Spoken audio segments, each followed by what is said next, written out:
ফরিদপুর যাব না। পুরো উপর দিয়ে পদ্মা সেতু গেছে, আমরা এরকম কোনো ভয় পাই নাই। আমরা ঢাকায় থাকতে চাই, আমরা কোথাও যাব না। ফরিদপুরবাসী ঢাকা আছি, ঢাকায় থাকবো, আমরা ফরিদপুরে যাব না।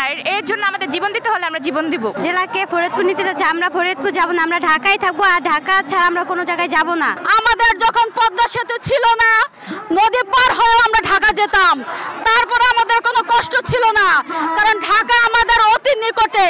শরীয়তপুরে খুব কাছে হচ্ছে ঢাকা বিভাগ। আমরা ঢাকায় ছিলাম, ঢাকায় থাকবো, জন্মের পরে দেখে এসেছি ঢাকা, আমরা ঢাকায় থাকবো। আমরা শরীয়তপুরবাসী ফরিদপুরে যাব না। আমাদের মাথার উপর দিয়ে রাস্তা নিয়ে দক্ষিণাঞ্চলে চলে গেছে, সেখানে আমাদের শরীয়তপুরের বাসীর কোনো উপকার হয় নাই। রক্তের বিনিময় উপদেষ্টা মণ্ডলীকে বসাইছি, এখানে একটি জায়গায় বসাইছি। তাদের কাজ হচ্ছে দেশ সংস্কার করা, তাদের কাজ হচ্ছে দেশে শান্তি শৃঙ্খলা বজায় রাখা। তাদের কাজ তো বিভাগ তৈরি করা না।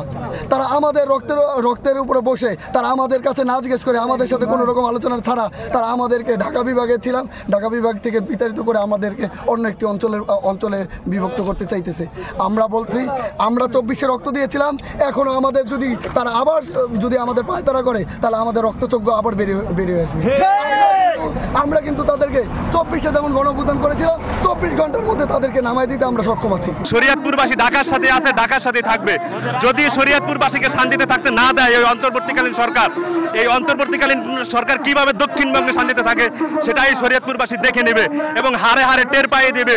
জনগণের অভিভাবক শুধুমাত্র জনগণ, এখানের অভিভাবক কোনো আমলা কামলা কোনো নেতা বা রাজনৈতিক দল নয়। এটা স্পষ্ট, এটা আমাদের স্পষ্ট মেসেজ এটাই যে শরীয়তপুরবাসী ঢাকার সাথে আছে, ঢাকার সাথেই থাকবে। এই অন্তর্বর্তীকালীন সরকার তার আর খেয়ে দিয়ে কোনো কাজ নেই, সে এখন বিভাগ করার জন্য উঠে পড়ে লেগেছে।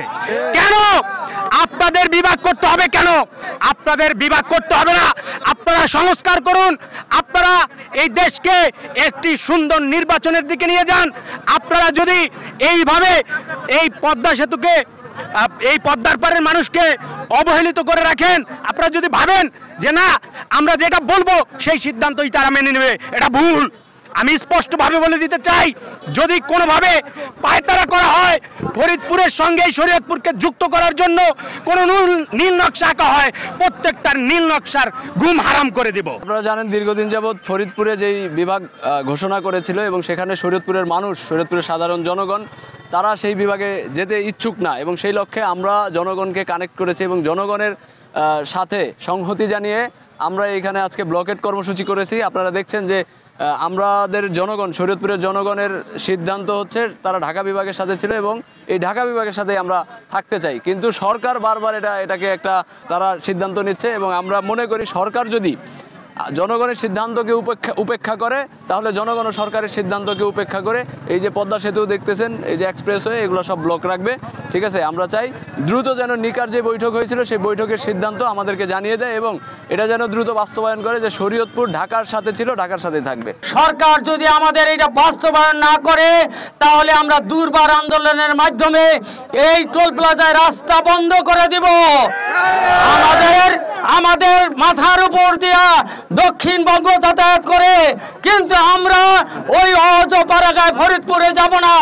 আমরা ঢাকায় আছি, ঢাকায় থাকবো, নয়তো আমাদের জীবন উৎসর্গ করে হলো অন্যান্য দাবির মতো আমরা এই রাস্তা বন্ধ করে দিয়ে আমরা এই দাবি অবশ্যই আদায় করব ইনশাআল্লাহ। আমাদের ডিমোশন হইতে দিব না, আমাদেরও যেন প্রমোশন হয়, কিন্তু প্রমোশন হওয়ার সর্বোচ্চ স্থান হলো ঢাকা। আমরা সেই ঢাকার জেলায় আছি, আমরা ডিমোশন হয়ে ওই ফরিদপুরে যাব না। আমরা বিগত সরকারের ফ্যাসিস্ট সরকারের আমলে আমরা সব দিক দিয়ে অবহেলায় লাঞ্ছিত ছিলাম,